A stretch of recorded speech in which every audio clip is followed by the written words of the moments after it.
Stop killing our children, son of a bitch. We don't care if you think you're rich. We love our children and the color of their skin, and we're getting tired of being called as the next of kin. You twisted monsters are going too far. Don't you know your own children will suffer if you keep magnifying this civil war? Was that a threat?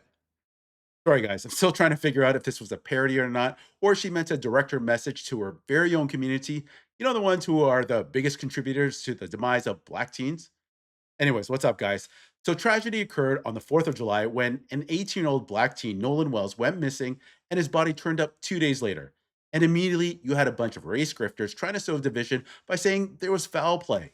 Authorities in Mississippi have located a body they believe likely belongs to a teen missing since the 4th of July. 18-year-old Nolan Wells was last seen on Horn Island Saturday. The barrier island is a popular vacation spot. The local sheriff's office says Wells was there with friends for the holiday when he was reported missing. ABC's Alex Perez is following this case for us. And Alex, great to see you. What's the latest with this?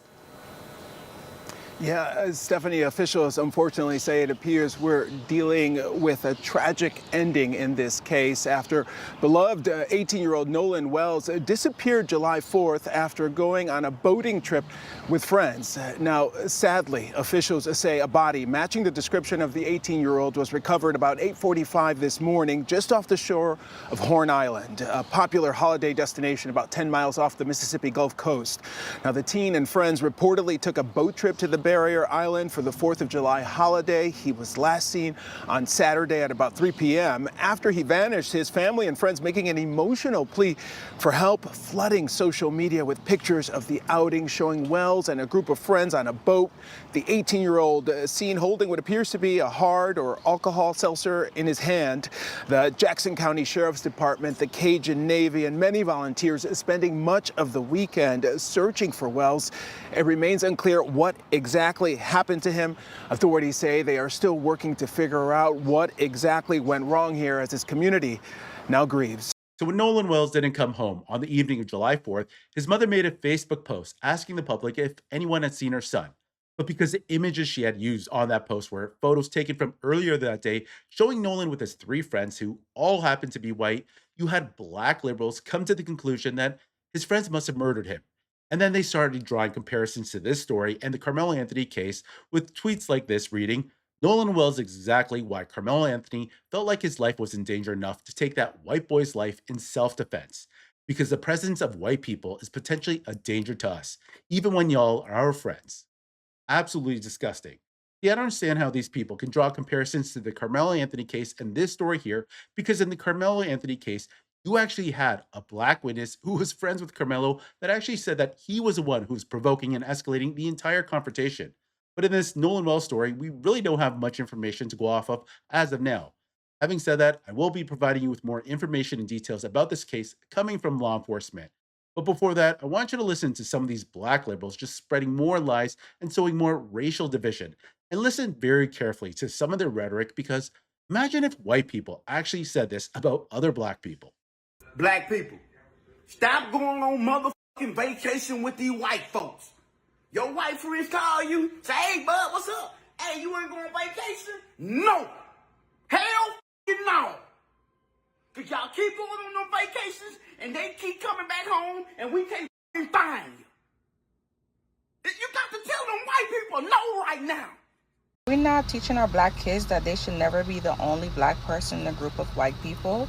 It is 2026. Are we not teaching our kids that if they are the only Black person in a group of white people, their life is in danger? Are we not teaching our kids that they don't have a friend in white people? Now imagine if a white person said the exact opposite. We're not teaching our kids if you're the only white person in a group of Black people, your life is in danger. Tell me why you think that hits different. Anyways, now listen to these two white libtards and their take on this whole thing because it is absolutely insane. The more I learn about the Nolan Wells case, the more I'm convinced that it was a Klan initiation ritual. One kid's parent is a judge, another kid's parent is a lawyer, and another kid's parent works in the jail. Happens in Mississippi on the 250th anniversary of our country, not to mention all the black people that have been found hanging from trees and the big group of white masked men marching on the Capitol. This is all Klan activity. The racism in this country disgusts me, and it's a big reason why I'm no contact with most of my family. I don't talk about it on here, but I have a black brother, and my mother raised him to believe that racism isn't real. Black people, you have got to teach your kids, especially your kids that are hanging out with rich white kids. That is not good. You gotta stop letting them hang out with rich white kids. This Nolan Wells situation never should have happened. The parents of Nolan Wells should have known better than to let him hang out with these kids. We as parents, we have to do a better job in informing our children about who they should and shouldn't hang out with, because matters. The color of your skin matters, especially when you're hanging out with a bunch of rich kids that have, doctors and lawyers and judges as parents.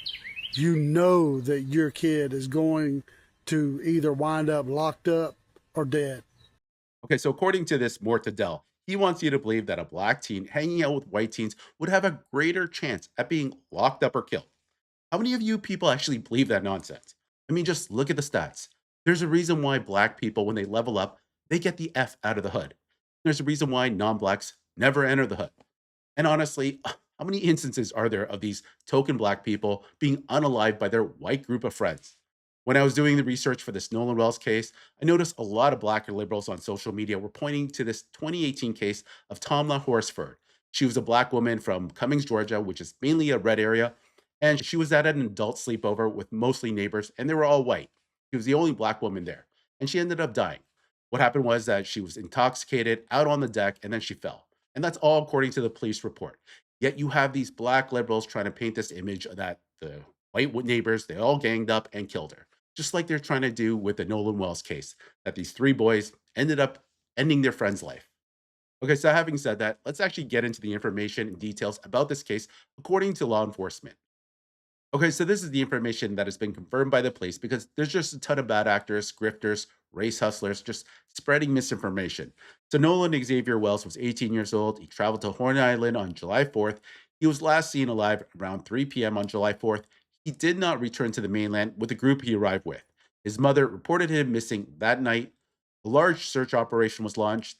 His body was found on July 6th. The body was identified as Nolan Wells. The cause and manner of death have not been officially determined. Authorities currently suspect drowning. Police say they currently have no evidence of foul play. That's pretty important. Police are still investigating. Police are asking for photos, videos, and witness accounts. Okay, so this is the information that is actually factual coming from law enforcement, and everything else you see on social media is mere speculation. Yet you have these black liberals trying to paint this image that Nolan Wells and his three white friends were fighting on the island. Take a look at this clip here and tell me what you notice.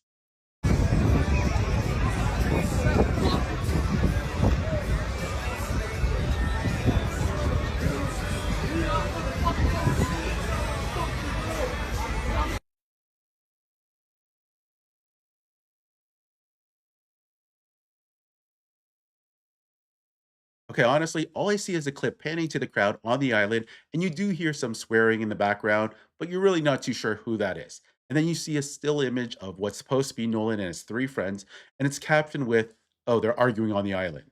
But honestly, how credible is that?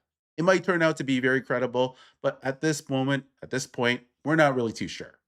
Also, another thing that these black liberals were suspicious about was the fact that Nolan's three friends actually had his cell phone, and they gave it to Nolan's mom on the evening of July 4th. So, having said that, that did sound very suspicious. But when you actually unpack this story and think about it, you're on an island near water. Where's the best place to keep your phone? Because you're not going to bring it with you when you're in the water. So, you want to keep it somewhere safe, somewhere dry, like on a boat. And that was actually corroborated by Nolan's best friend, another black teen. Take a look. Now, as people continue to question Nolan's white friends, whom he went to the island with, his black friends and best friend are now responding, explaining why they weren't with him at the time. On Monday, his best friend Javon Williams will join several of their peers at the boat dock where officials look to have brought back Wells' body. There, Williams would speak to local outlet Sun Herald to give his reaction to the breaking news. According to Williams, he was supposed to be on the same boat with Wells, but it had got filled up and he rode on a different boat. Williams would go on to confirm that he did see Nolan on the island. As soon as we got out there, he told me that he loved me. Williams would also go on to say that he last saw Wells close to 4 p.m. and according to him, along with others, reports seeing Nolan with a girl while amongst their friends. Williams would also go on to share that he would end up leaving his phone with Wells's phone on the same boat in question, but would later retrieve his phone before going home. Okay, so that picture was used to weaponize a racist narrative, but in reality, Nolan Wells' other black friends were also present on that island. And that fits another rumor that I heard that it wasn't just the four of them, they had other friends among their group. So when you take that all into consideration, it is very quite possible that Nolan Wells probably hitched a ride with another group of friends. And it's crazy that these three teens are now being accused of murder simply for the color of their skin. And now we got these race baiters who are perpetuating this as some widely accepted fact that if you are a black person in a group of white people, that your life is in danger. Yet we know the data says otherwise. We know that a black person is in far greater danger around other black people. So having said that, the only thing that I'm stumped on about this whole situation is the fact that the parents retain the services of Ben Crump, who we all know is a race hustling lawyer. I'm not trying to shit on the parents or anything. They have come out publicly asking people to not make this racial, but I'm just still stumped about the fact that they retain Ben Crump. Anyways, guys, if you enjoyed this video, please do leave a like, comment, or subscribe, and I'll see you on the next one.